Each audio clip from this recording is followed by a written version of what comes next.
నమస్తే, welcome to special focus. మాటలతో రెచ్చగొట్టడం, నోటికొచ్చినట్టు మాట్లాడడం, గులాబీ పార్టీని బెదిరించడం, బీఆర్ఎస్ కార్యకర్తలను భయభ్రాంతులకు గురి చేయడం, ఇది జూబ్లీహిల్స్ నియోజకవర్గంలో కాంగ్రెస్ చేసిన రౌడీ రాజకీయం.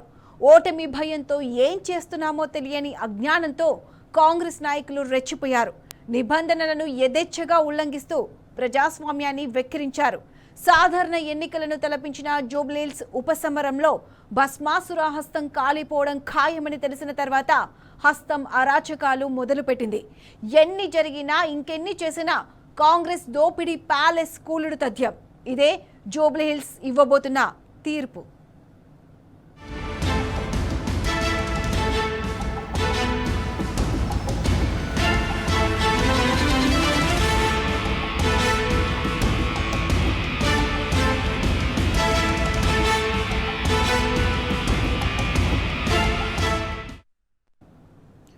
జూబ్లీహిల్స్ ఉప ఎన్నికల వేళ కాంగ్రెస్ పార్టీ డబ్బు రాజకీయాలకు తలవంచింది. ప్రజల విశ్వాసం కోల్పోయిన రేవంత్ వర్గం ఓటమి భయంతో దాడులకు తెగబడింది.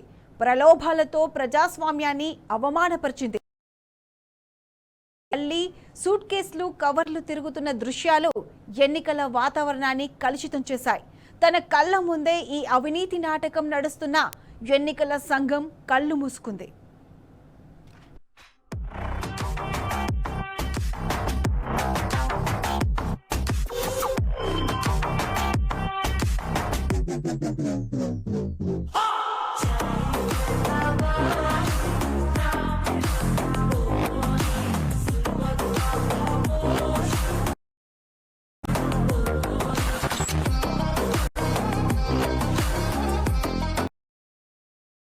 జూబ్లీహిల్స్ లో పోలీసు వ్యవస్థ పనిచేసిందా?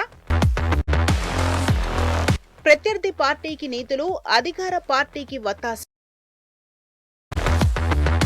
ఎన్నికల సంఘం కళ్లు మూసుకుందా? నీతి సూక్తులు అందరికీ వర్తించవా? ఎంత అధికారంలో ఉన్న పార్టీ అయినా మడుగులొత్తాలా? రెచ్చిపోయిన కాంగ్రెస్ గూండాలను అడ్డుకోలేదెందుకు? ప్రజాస్వామ్యాన్ని కాపాడాలన్న ఇంగితం కూడా లేదా? ఎన్నికల కమిషన్ సిగ్గుతో తలదించుకోవాలి. తమ చేతగానితనాన్ని కాంగ్రెస్ గూండాలు వాడుకుంటున్నందుకు తల ఎక్కడ పెట్టుకోవాలో వెతుక్కోవాలి.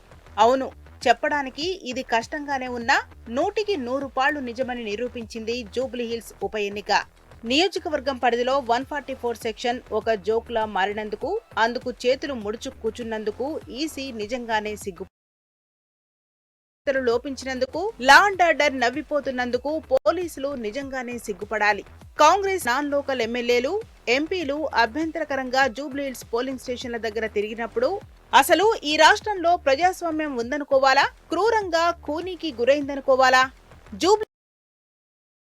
డీజీపీ శివధర్ రెడ్డి ఇచ్చే సమాధానమేంటి? నిష్పక్షపాత ఎన్నికలు నిర్వహించినందుకు డీజీపీ ఏం బదులిస్తారు?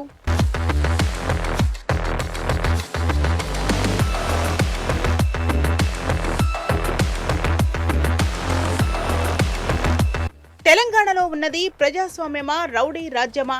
జూబ్లీహిల్స్ ఎన్నికలో ఈసీ తన పాత్రను మర్చిపోయింది. పార్టీల నేతలందరినీ ఒకే రీతిలో చూడాల్సిన కమిషన్ అధికారులు డబ్బుకు అమ్ముడుపోయి కళ్లు మూసుకున్నారు. ఎన్నికలు జరుగుతున్నంతసేపు జూబ్లీహిల్స్ నియోజకవర్గంలోనే తిరుగుతుంటే పోలీసులను పెట్టి మరీ బందోబస్తు కల్పించింది ఎన్నికల కమిషన్. జూబ్లీహిల్స్ బీఆర్ఎస్ అభ్యర్థి మాగంటి సునీత గోపీనాథ్ పోలింగ్ బూత్ లో ఏర్పాట్ల సరళిని పరిశీలిస్తుంటే ఆమెను అడ్డుకున్నారు. అదే కాంగ్రెస్ నాన్ లోకల్ నాయకులు తిరుగుతుంటే కండ్లు మూసుకున్నారు.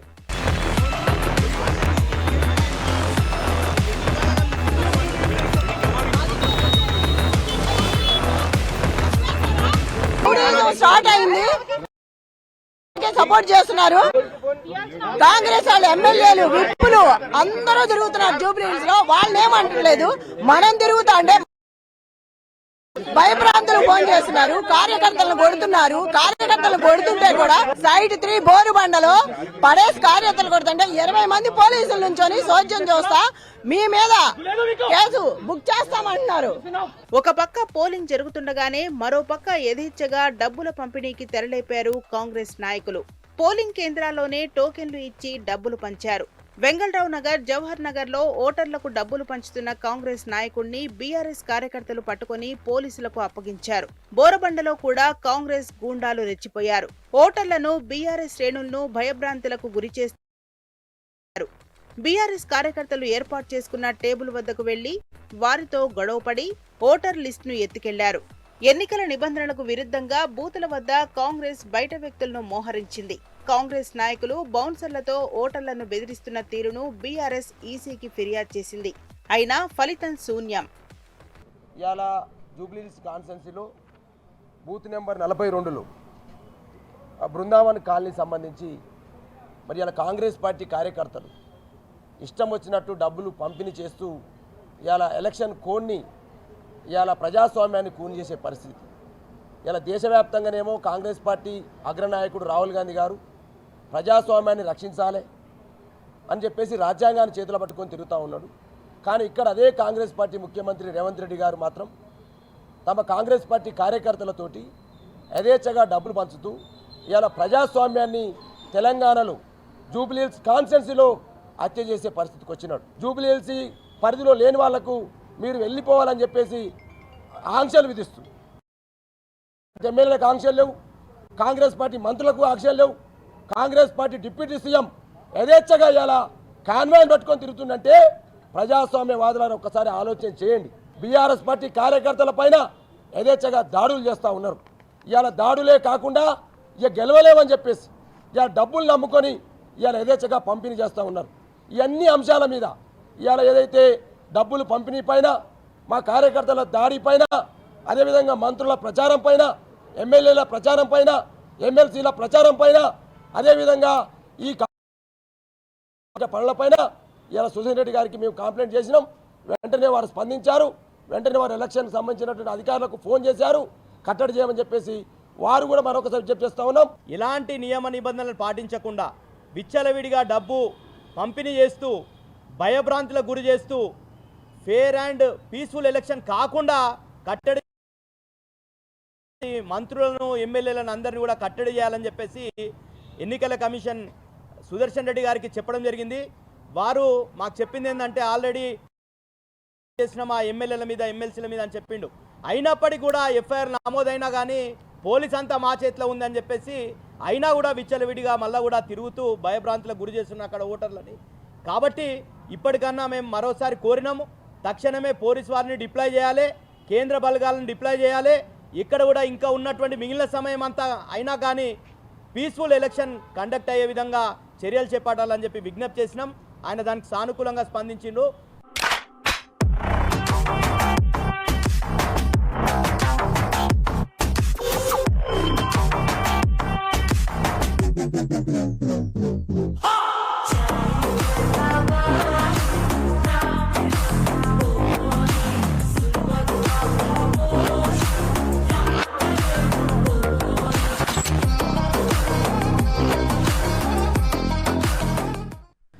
జూబ్లీహిల్స్ నియోజకవర్గంలో ఎన్నికల కోడ్ అపహాస్యమైంది. డిప్యూటీ సీఎం భట్టి విక్రమార్క సహా 14 మంది మంత్రులు రంగంలోకి దిగారు.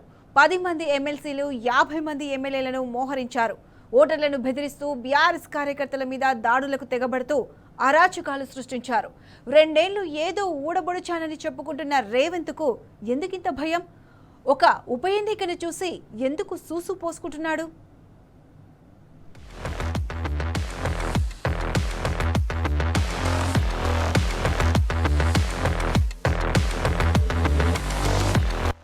జూబ్లీహిల్స్ ఎన్నికతో కాంగ్రెస్, బీజేపీ ఖేల్కతం. ఓటమి భయంతో వణికిపోతున్న కాంగ్రెస్ నేతలు. రేవంత్ 2 ఏళ్ల పాలనపై తీవ్ర వ్యతిరేక పవనాలు. కాంగ్రెస్ కపట నాటకాన్ని తిప్పికొట్టిన జూబ్లీహిల్స్. పార్టీ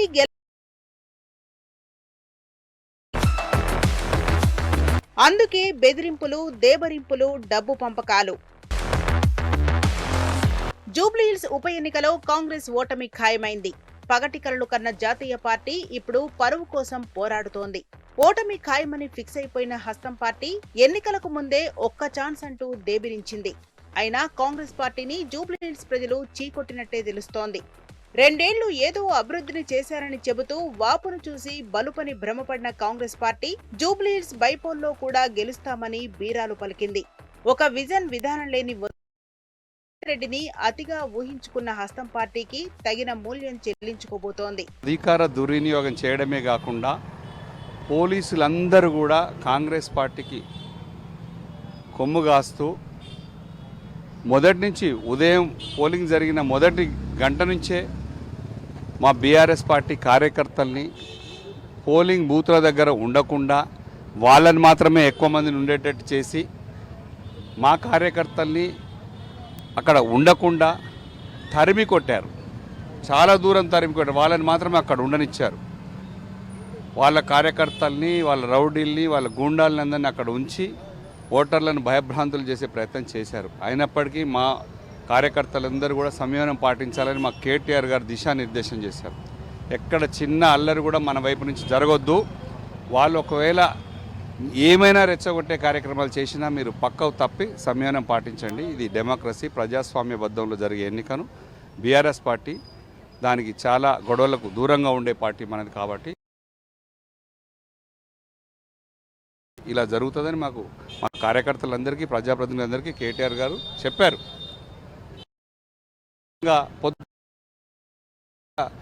మా బీఆర్ఎస్ ఏజెంట్లు, మా వాళ్ళు దొంగ ఓట్లను ఎక్కడికక్కడ అరికట్టే ప్రయత్నం, పట్టుకునే ప్రయత్నం చేశారు. చాలా దిక్కులు కూడా పట్టుకున్నారు కూడా. నిజానికి జూబ్లీహిల్స్ ఇది సానుభూతి ఎన్నికో సరదా 10 ఏళ్ల వికాస పాలనకు 2 ఏళ్ల విధ్వంస పాలనకు మధ్య జరిగిన యుద్ధం. పారదర్శకంగా పాలించిన గులాబీ కారుకు, పేదోళ్లపై పగబట్టిన కాంగ్రెస్ బుల్డోజర్ పాలనకు మధ్య జరిగిన సమరం. ఉప ఎన్నిక ఇద్దరి వ్యక్తుల మధ్య కాదు, మోసకారి హస్తం పార్టీకి 10 ఏళ్లు నిజాయితీగా పనిచేసిన బీఆర్ఎస్ పార్టీ మధ్య రాజకీయం. తెలంగాణ రాజకీయ దశ మార్చే జూబ్లీహిల్స్ ఉప ఎన్నికలో గులాబీ కారు దూసుకుపోవడం ఖాయమైంది. గెలుపు లాంఛనం కాబోతోంది. అందుకే గెలుపు గుబులుతో గజగజ వణుకుతున్న హస్తం పార్టీ అరాచకాలకు తెరలేపింది.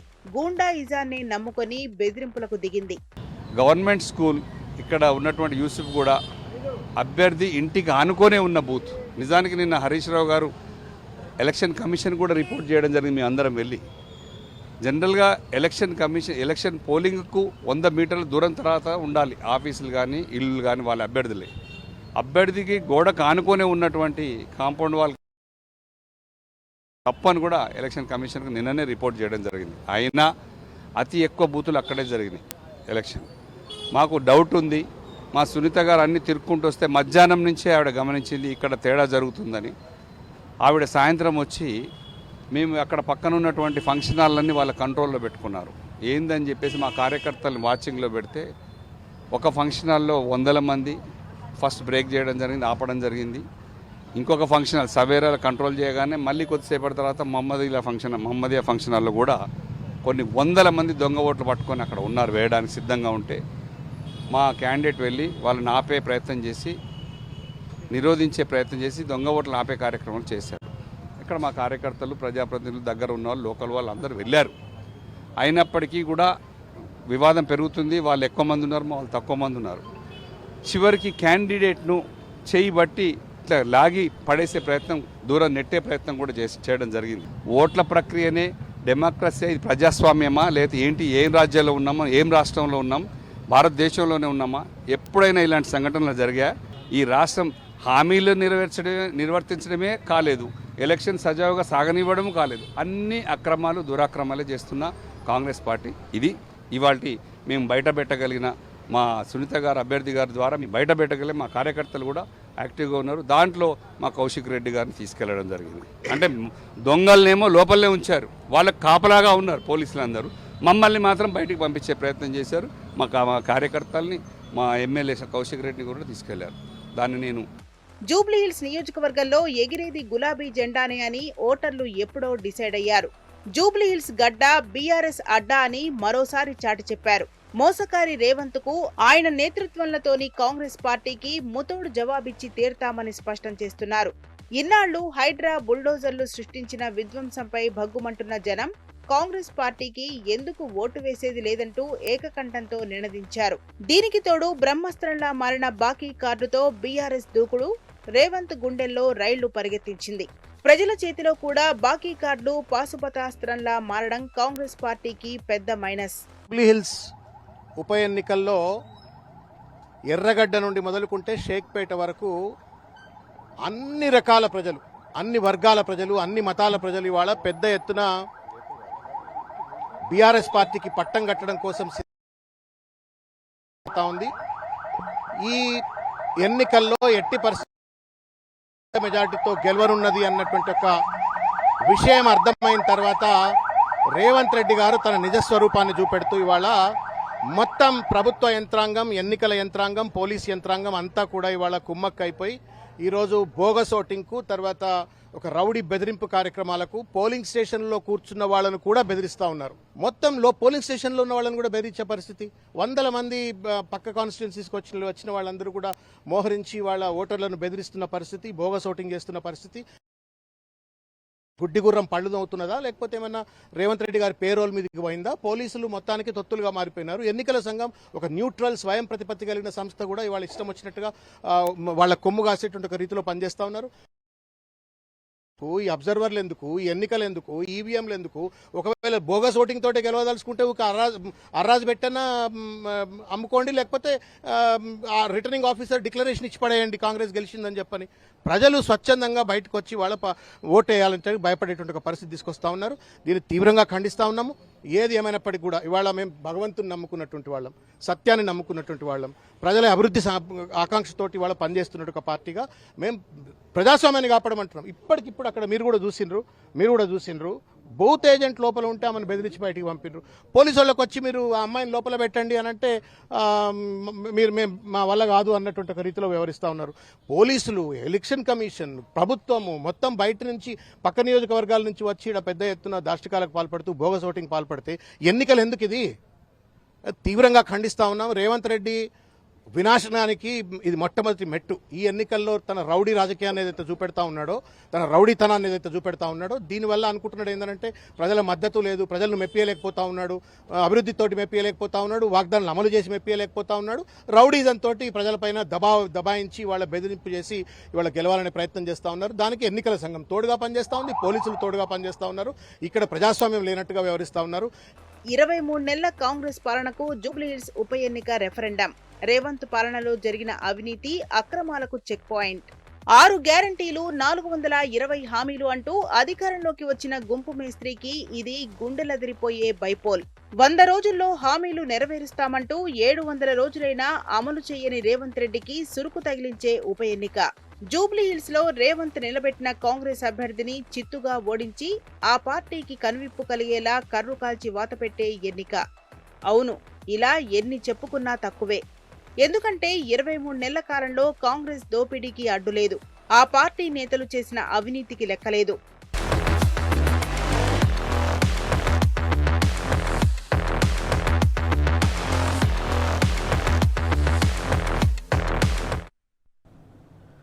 ఎప్పుడెప్పుడు ఎన్నికలు వస్తాయా, ఎప్పుడు తమ తడాఖా చూపిస్తామంటూ ఎదురు చూస్తున్న జనానికి వరంలా వచ్చింది జూబ్లీహిల్స్. 6 గ్యారెంటీలు ఎగ్గొట్టినా, హామీలు అమలు చేయకపోయినా, హైడ్రా పేరిట పేదల ఇల్లు కూల్చినా తనకే ఓటు వేస్తారని విర్రవీగుతున్న కాంగ్రెస్ పార్టీకి సరైన గుణపాఠం చెప్పే సమయం. ఉద్యోగాలు రావాలన్నా, పింఛన్లు రావాలన్నా, పథకాలు అమలు కావాలన్నా, హైడ్రా ఆగాలన్నా బీఆర్ఎస్ పార్టీ గెలవాలని నిర్ణయించింది జూబ్లీహిల్స్.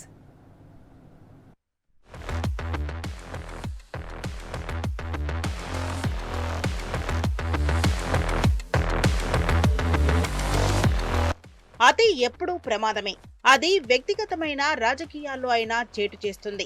అబద్ధపు హామీలతో అధికారంలోకి వచ్చిన కాంగ్రెస్ 23 నెలల్లో అతి ఎక్కువగా చేసిందనే ప్రచారం సాగుతోంది. అందుకే ప్రజల నుంచి అంతే వేగంగా వ్యతిరేకత వచ్చింది. ముఖ్యంగా సీఎం రేవంత్ పరిపాలనా తీరు, వ్యవహార శైలి, మాట తీరుతో ఇటు ప్రజల్లోనూ పార్టీలోనూ తీవ్ర వ్యతిరేకత మూటగట్టుకుంటున్నాడు. 6 గ్యారంటీల అమలుపై మాట మార్చడంతో ప్రజల నుంచి వ్యతిరేకత వ్యక్తమవుతోంది. ముఖ్యంగా కేసీఆర్ కు ప్రజల్లో వస్తున్న ఆదరణ చూసి రేవంత్ కు చలిజ్వరం పట్టుకుంది. అందుకే అసహనంతో నోటికి పని చెబుతున్నాడు. అందుకే జూబ్లీహిల్స్ లో గెలుపు మాగంటి సునీత కాదు, తెలంగాణ ప్రజలదని ఓటర్లు ఓటెత్తి చాటి చెప్పారు.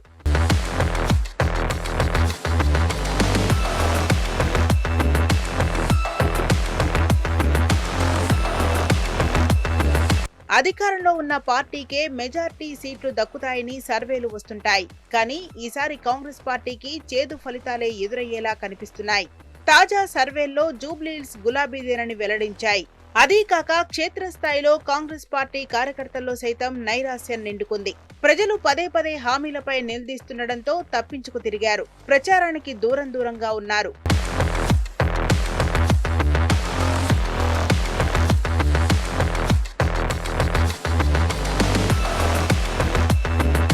ఇరవై 23 నెలల కాలంలోనే కాంగ్రెస్ సర్కార్ పాలన తోడేల రాజ్యాన్ని తలపిస్తోంది. మతిలేని విధానాలతో, నియంతృత్వ పోకడలతో రేవంత్ సర్కార్ ప్రజలను పీక్కు తింటోంది. 6 గ్యారంటీలు, అడ్డగోలు హామీలిచ్చిన కాంగ్రెస్ అధికారంలోకి వచ్చిన తర్వాత ప్రజలకు చుక్కలు చూపిస్తోంది. సంక్షేమాన్ని అటకెక్కించి అభివృద్ధి జాడే లేకుండా చేసింది.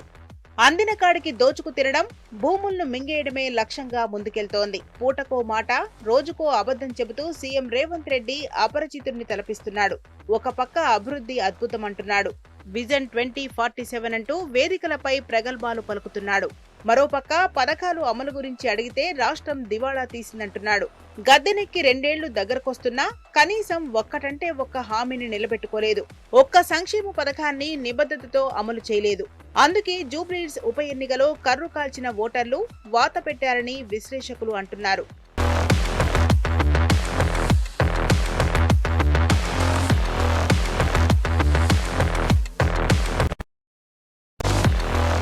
తెలంగాణలో ఇందిరమ్మ రాజ్యం పేరుతో ప్రజలను మభ్యపెడుతున్నది రేవంత్ సర్కార్.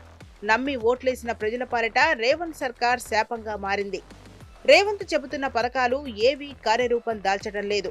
సంక్షేమ పథకాలన్నీ దరఖాస్తుల దశను దాటడం లేదు. ఒక్క పథకమైనా ప్రజలకు చేరడం లేదు. ఒక్క గ్యారంటీ కూడా 100% పూర్తి కాలేదు. సన్నబియ్యం పంపిణీ పేరుతో రేవంత్ సర్కార్ హంగామా చేసింది. కానీ క్షేత్రస్థాయిలో ప్రజలు దుమ్మెత్తిపోస్తున్నారు. దొడ్డు బియ్యాన్ని మర ఆడించి సన్నబియ్యం అంటూ తమను మోసం చేస్తున్నారని మండిపడుతున్నారు. రేషన్ షాపుల ముందు ప్రజలు పడిగాపులు కాస్తున్నారు. ఇందిరమ్మ ఇళ్ల పథకం కాంగ్రెస్ కార్యకర్తలకే అన్నట్టు తయారైంది. ఇప్పటి వరకు ఇందిరమ్మ ఇళ్ల పథకం పట్టాలెక్కలేదు. ఇక మహిళలకు నెలకు 2500 రూపాయలు ఇస్తామన్న పథకానికి దిక్కు లేకుండా పోయింది.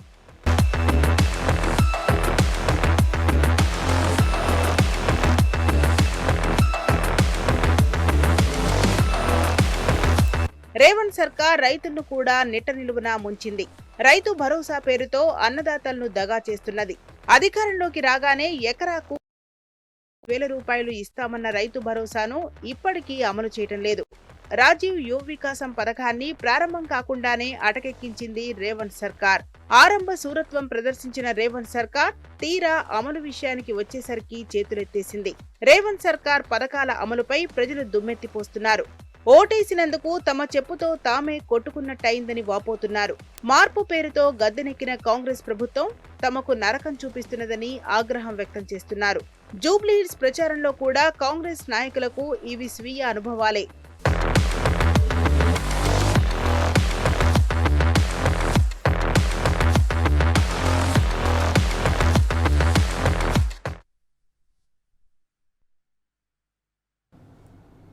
ఫక్తు ప్రతీకార రాజకీయం ఇదే కాంగ్రెస్ సిద్ధాంతం. 23 నెలల కింద అధికారంలోకి వచ్చిన ఆస్తం పార్టీ చేసిందంతా విధ్వంసమే, అమలు చేస్తున్నదంతా అరాజకత్వమే. ప్రజా సమస్యలను గాలికొదిలేసి వ్యక్తిగత ఎజెండాను భుజానికెత్తుకున్న గుంపు మేస్త్రి గులాబీ పార్టీ లక్ష్యంగా ప్రతీకార చర్యలకు తెగబడుతున్నాడు. అభివృద్ధిపై ధ్యాస లేదు, సంక్షేమంపై సోయి లేదు, పాలన చేతకాదు. వరసే రేవంత్ పాలన తెలంగాణకు గ్రహణంలా దాపురించింది.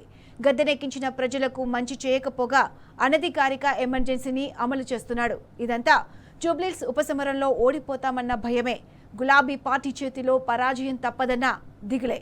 ఇది వాటి special focus. Keep watching tea news.